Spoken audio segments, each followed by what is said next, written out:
Assalamualaikum warahmatullahi wabarakatuh. Perkenalkan, nama saya Atika Ratna Dewi, SSI MSc. Saya merupakan dosen program studi S1 Sains Data Institut Teknologi Telkom Purwokerto. Yang saya hormati Asesor Serdos 2022. Pada kesempatan ini, saya akan memaparkan bidang pengajaran pada PDD UKTPT Sertifikasi Dosen Kemdikbudristek tahun 2022.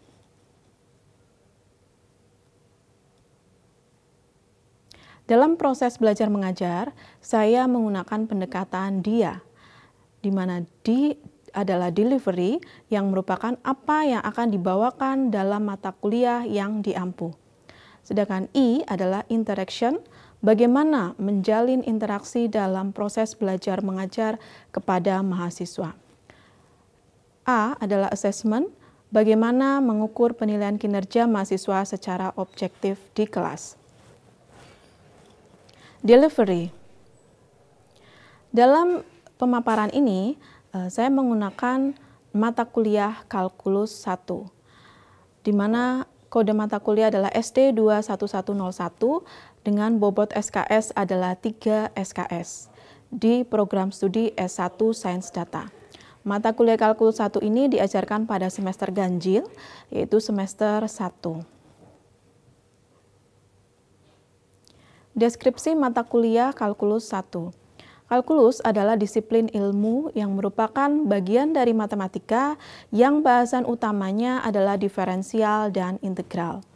Mata kuliah ini wajib pada program studi S1 Sains Data dan diberikan pada semester pertama sebagai dasar untuk mempelajari mata kuliah yang lain yang menggunakan matematika sebagai alatnya. Dalam mata kuliah ini, dibahas tentang sistem bilangan real, fungsi, limit, dan kekontinuan, turunan dan penggunaannya, integral, fungsi transenden, dan metode substitusi untuk menyelesaikan integral. Dalam mata kuliah ini, terdapat capaian pembelajaran lulusan yang dibebankan pada mata kuliah Kalkulus 1. Ada 2 CPL, yaitu yang pertama adalah menguasai konsep teoritis bidang matematika, statistika, dan peluang. Yang kedua adalah mahasiswa mampu memiliki kemampuan berpikir logis, kritis, inovatif, inisiatif, dan problem solving. Selanjutnya adalah capaian pembelajaran mata kuliah yang dibebankan pada mata kuliah Kalkulus 1. Ada 2 CPMK, yang pertama adalah CPMK 1, mahasiswa mampu menerapkan pemikiran logis dalam penyelesaian persoalan matematika menggunakan konsep limit. Di mana CPMK 2 adalah mahasiswa mampu menerapkan pemikiran logis dalam menyelesaikan persoalan matematika menggunakan turunan dan integral. Adapun topik perkuliahan dalam mata kuliah Kalkulus 1 ini ada 7. Yang pertama adalah sistem bilangan real. Yang kedua adalah pertaksamaan dan nilai mutlak. Ketiga adalah grafik persamaan, keempat adalah fungsi, kelima adalah limit, keenam adalah turunan dan aplikasi turunan, dan yang terakhir adalah integral dan aplikasi integral. Sumber pustaka yang digunakan dalam mata kuliah Kalkulus 1, ini ada 2, yaitu yang utama dan pendukung, di mana yang utama adalah menggunakan buku dari Edwin J. Parcel dan Del Verbeek yang berjudul Kalkulus dan Geometri Analitis Jilid 1 edisi 9. Kemudian untuk buku pendukung ada 3, yaitu bukunya Strang, Thomas, dan James Stewart. Interaction. Sistem pembelajaran ada 2, yaitu sinkronus dan asinkronus. Di mana sinkronus yang saya gunakan adalah pembelajaran tatap muka, kemudian yang kedua adalah dengan menggunakan Zoom, yang ketiga adalah dengan menggunakan Google Meet. Sedangkan untuk asinkronusnya adalah belajar dengan secara independen atau belajar mandiri via LMS, Institut Teknologi Telkom Purwokerto. Kemudian yang kedua adalah belajar secara kolaboratif atau diskusi via LMS. Tata tertib. Adapun tata tertib yang harus dilaksanakan oleh mahasiswa ada 5, yaitu yang pertama adalah mahasiswa harus berpakaian sopan dan rapi selama mengikuti perkuliahan daring maupun luring. Yang kedua adalah mahasiswa wajib menyalakan kamera saat perkuliahan daring berlangsung. Ketiga adalah mahasiswa terlambat maksimal 15 menit setelah perkuliahan dimulai atau setelah dosen memulai perkuliahan. Bagi mahasiswa yang terlambat melebihi batas toleransi, maka tidak diperkenankan mengisi daftar presensi. Yang keempat adalah mahasiswa yang tidak dapat atau berhalangan hadir mengikuti UTS atau UAS dapat mengikuti ujian sesuai ketentuan yang berlaku pada bagian akademik. Dan yang terakhir adalah menjaga kesopanan dalam berkomunikasi dengan dosen dan teman baik secara langsung maupun lewat SMS atau telepon. Selanjutnya adalah assessment. Berikut adalah portofolio penilaian dan evaluasi ketercapaian CPL. Di mana CPL tadi ada 2 dan CPMK-nya juga ada 2. Dan sub CPMK-nya ada 8. Di sini ada sub CPMK 1.1, sub CPMK 1.2, dan sub CPMK 1.3, di mana untuk evaluasi pembelajarannya adalah berupa tugas 1 dengan bobot 10%. Sedangkan untuk sub CPMK 1.4, ini akan dilakukan evaluasi berupa kuis 1 dengan bobot 10%. Selanjutnya di pertemuan atau minggu ke-8 akan dilaksanakan ujian tengah semester dengan bobot 30%. Kemudian untuk pertemuan 9-12 ini ada sub CPMK 2.1 di mana evaluasi pembelajarannya adalah berupa tugas 2 ya, dengan sub CPMK 2.2. Selanjutnya untuk sub CPMK 2.3 dan 2.4 akan dilakukan evaluasi pembelajaran berupa kuis 2, yaitu 10%. Yang terakhir adalah ujian akhir semester dengan bobot 30%, sehingga total bobot adalah 100%. Berikut adalah rangkuman dari unsur penilaian yang sudah dijelaskan sebelumnya, di mana tugas ada tugas 1 dan 2, maka total adalah 20%, dikumpulkan sesuai jadwal, kemudian penalti pengurangan nilai untuk setiap keterlambatan tugas, penalti pengurangan nilai jika ditemukan kecurangan dalam mengerjakan tugas sesuai dengan kontrak perkuliahan. Tugas ini akan diserahkan pada waktu yang sudah disepakati. Kemudian untuk unsur penilaian yang kedua ada kuis, yaitu dengan bobot 20%, di mana penalti pengurangan nilai jika ditemukan kecurangan dalam mengerjakan sesuai dengan kontrak perkuliahan. Kuis ini akan dilaksanakan sebanyak 2 kali, yaitu sebelum UTS dan sebelum UAS. Unsur penilaian ketiga ada UTS, yaitu dengan bobot 30%, di mana penalti pengurangan nilai jika ditemukan kecurangan dalam mengerjakan soal. UTS ini akan dilaksanakan sesuai dengan jadwal UTS. Dan yang terakhir adalah UAS dengan bobot 30%, di mana penalti yang akan dikenakan adalah pengurangan nilai jika ditemukan kecurangan dalam mengerjakan UAS. Dilaksanakan sesuai dengan jadwal UAS. Baik, selanjutnya adalah penentuan skala penilaian mengacu pada SK Rektor Institut Teknologi Telkom Purwokerto. Yaitu yang pertama, nilai A itu adalah range 80 sampai 100. Selanjutnya nilai AB yaitu untuk nilai 75 sampai 79,99. B ini adalah 65 sampai 74,99. BC adalah 60 sampai 64,99. C ini adalah 50 sampai 59,99. D 40 sampai 49,9, sedangkan E ini adalah jika range-nya di 0 sampai 39,99. Demikian yang dapat saya sampaikan. Setelah ini akan ada video micro teaching bersama mahasiswa di kelas. Selamat menyaksikan. Ya, oke, saya buka dulu. Bismillahirrahmanirrahim. Assalamualaikum warahmatullahi wabarakatuh. Oke, selamat siang semuanya. Oke, apa kabarnya hari ini? Baik, sehat ya semuanya ya. Oke, hari ini kita berjumpa lagi ya di mata kuliah kalkulus ya, untuk materi sistem bilangan real. Oke ya. Nah, masih bersama saya yaitu Ibu Atika Ratna Dewi ya. Oke, di sini nanti kita akan belajar pertemuan pertama yaitu sistem bilangan real. Nah, sebelum kita masuk ke perkuliahan, kita berdoa dulu ya menurut kepercayaan dan keyakinan masing-masing. Oke, berdoa dimulai. Berdoa selesai. Oke, terima kasih. Nah, kita langsung saja.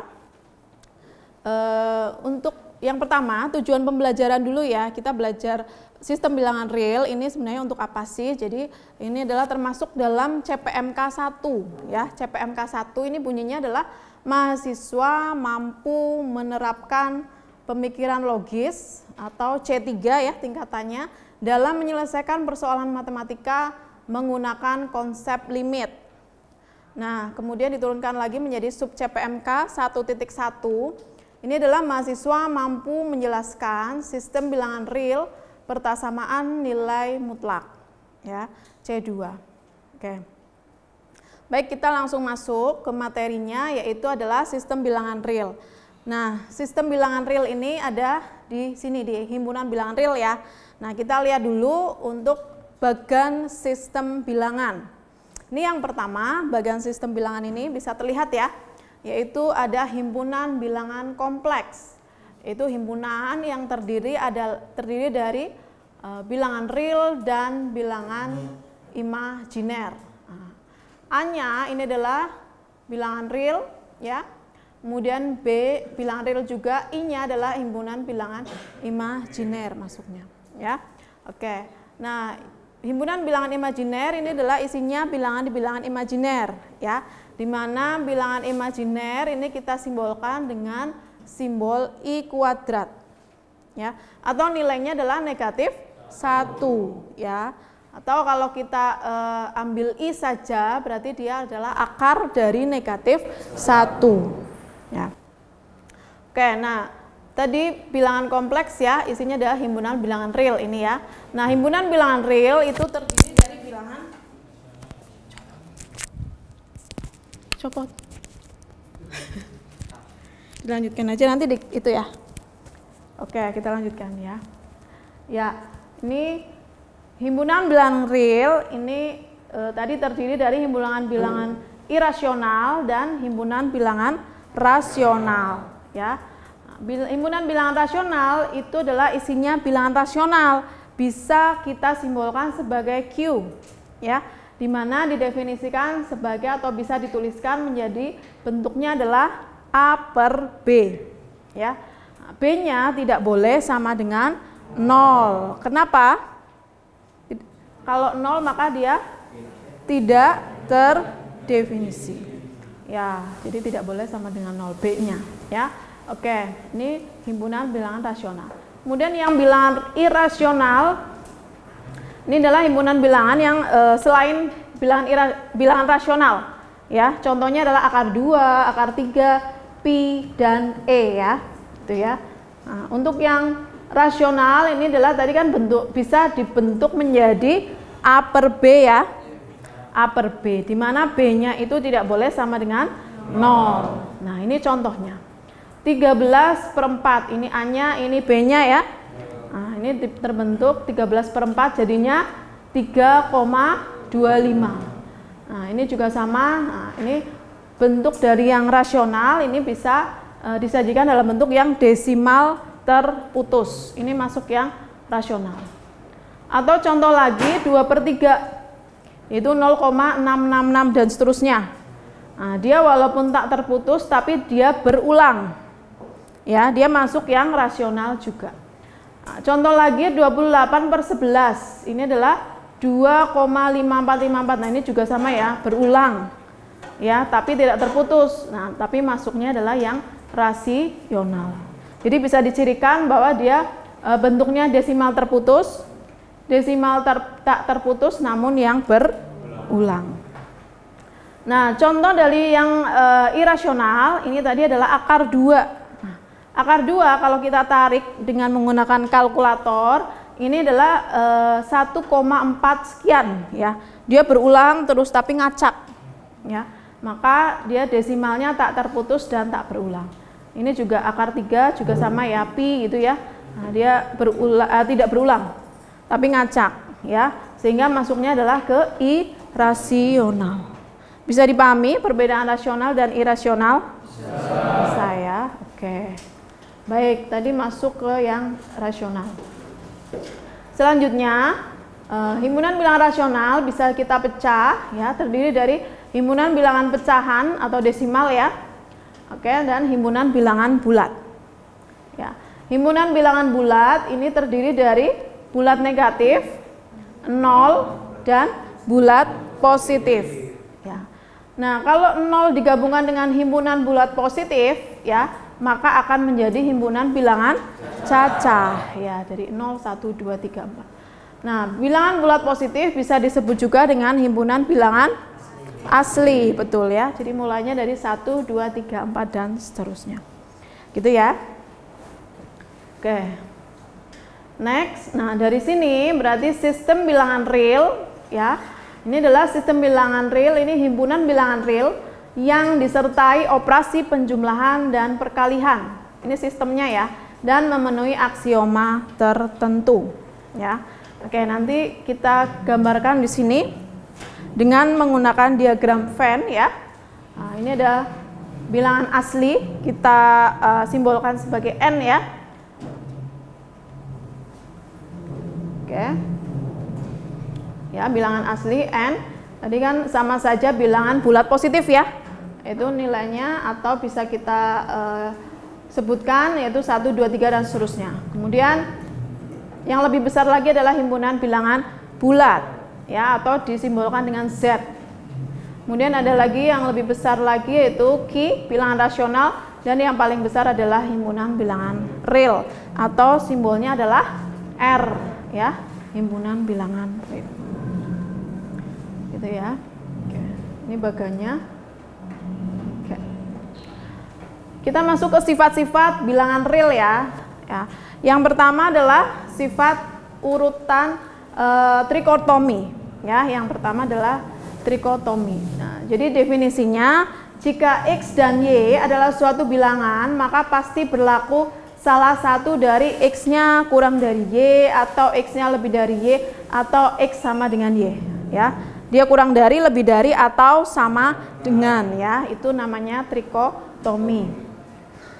Yang kedua adalah ketransitifan. Jika X kurang dari Y, kemudian Y-nya kurang dari Z, maka X-nya akan kurang dari Z. Ya, bisa dimengerti ya. Oke, perkalian. Misalkan Z bilangan positif dan X kurang dari Y, maka X kali Z itu adalah kurang dari YZ. Nah, jika Z-nya bilangan negatif, maka XZ lebih dari Y kali Z. Betul ya? Ya. Oke. Kita ke garis bilangan. Oke. Nah, setiap bilangan real ini mempunyai posisi pada suatu garis bilangan ya. Ini contohnya ya. Kita buat garis bilangan, kemudian kita letakkan atau posisikan bilangan-bilangan itu 0, biasanya dia terletak di tengah gitu ya, dia sebagai di tengah. Kemudian sebelah kanannya adalah semakin besar atau positif ya, positif, semakin ke kiri adalah semakin negatif. Nah, ini namanya adalah garis bilangan. Nah, dari garis bilangan itu bisa kita buat sebuah selang ya. Selang ini adalah himpunan bagian dari garis bilangan ya, himpunan bagian dari garis bilangan ini. Garis bilangan masih secara umum, kemudian selang itu adalah himpunan bagiannya. Ya. Nah, ini ada jenis-jenis selang. Yang pertama adalah untuk himpunan X dengan syarat X kurang dari A. Nah, maka selangnya adalah bisa dituliskan dari minta hingga sampai A ya. Kemudian bisa kita gambarkan grafiknya, berarti kan dari minta hingga, dari yang kecil sekali ya, nilainya kecil sekali sampai A. Nah, berarti A-nya kan paling besar. A berarti ke kiri ya, ke kiri. Nah, ini ada artinya ya, untuk kurung biasa ini adalah buletannya tidak penuh atau bolong ya. Oke, ini yang pertama. Nah, yang kedua, jika himpunannya adalah X dengan syarat X kurang dari sama dengan A. Nah, ini ada kurang darinya juga, tapi ini ada sama dengannya. Nah, maka untuk selangnya adalah kurung siku, karena dia ada sama dengannya. Nah, untuk grafiknya berarti adalah sama, dia ke kiri ya. Ke kiri, tapi di A-nya ini adalah bulatan penuh ya, bulatan penuh. Oke, yang ketiga, di antara ya, X dengan syarat A sampai B. Nah, maka penulisan selangnya adalah paling kecil A, paling besar B ya. Nah, karena dia tidak ada sama dengannya, maka dia kurung biasa. Oke, grafiknya berarti seperti apa? Nah, ini ya, A ini sampai B, kemudian ini adalah bulatannya tidak penuh. Oke. Kemudian yang keempat, nah ini sama X dengan syarat X di antara A sampai B, namun A-nya ikut, B-nya ikut gitu ya. Nah, sama dengan ya. Oke, maka selangnya adalah kurung siku. Ya, untuk grafiknya sama seperti yang nomor 3 ini, cuma dia adalah buletannya penuh ya. Oke. Kemudian yang kelima, X dengan syarat X lebih dari B, berarti lebih dari ya. Nah, berarti paling kecil adalah B, ke kanan ya, ke kanan. Untuk grafiknya adalah, nah seperti ini. B ya, karena dia adalah tidak ada sama dengannya, maka bolong ya, bulatannya tidak penuh. Oke, yang selanjutnya X dengan syarat X lebih dari sama dengan B. Oke, berarti B-nya ikut ya, B-nya masuk. Kemudian B-nya ke kanan ya, lebih besar dari B, B-nya bulatan penuh ya. Oke. Nah, yang terakhir adalah X dengan syarat X elemen bilangan real. Nih. Ya, bilangan real berarti adalah semua bilangan real, dia dari minta hingga sampai tak hingga. Gambarnya adalah berarti hanya panah saja, dari minta hingga sampai tak hingga. Gitu ya. Oke, sampai di sini ada yang ingin ditanyakan? Ya, silakan Mbak. Oke, baik. Kita masuk ke contohnya ya, Mbak Atina ya. Oke, ini kita ke contoh. Gambarlah selang untuk himpunan berikut. Nomor 1 ya, contohnya adalah himpunannya 1 sampai 3 ya. Ini kurungnya kurung apa? Siku ya. Oke. Kurungnya siku. Nah, berarti dia bulatannya adalah penuh ya, kurung siku semua, 1 sampai 3. Nah, ini adalah gambar selangnya ya untuk nomor 1. Nah, untuk nomor 2 ada yang ingin menjawab? Silakan. Ya, silakan Mas Andi.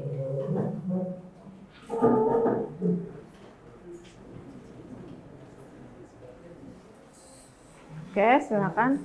Nomor 2.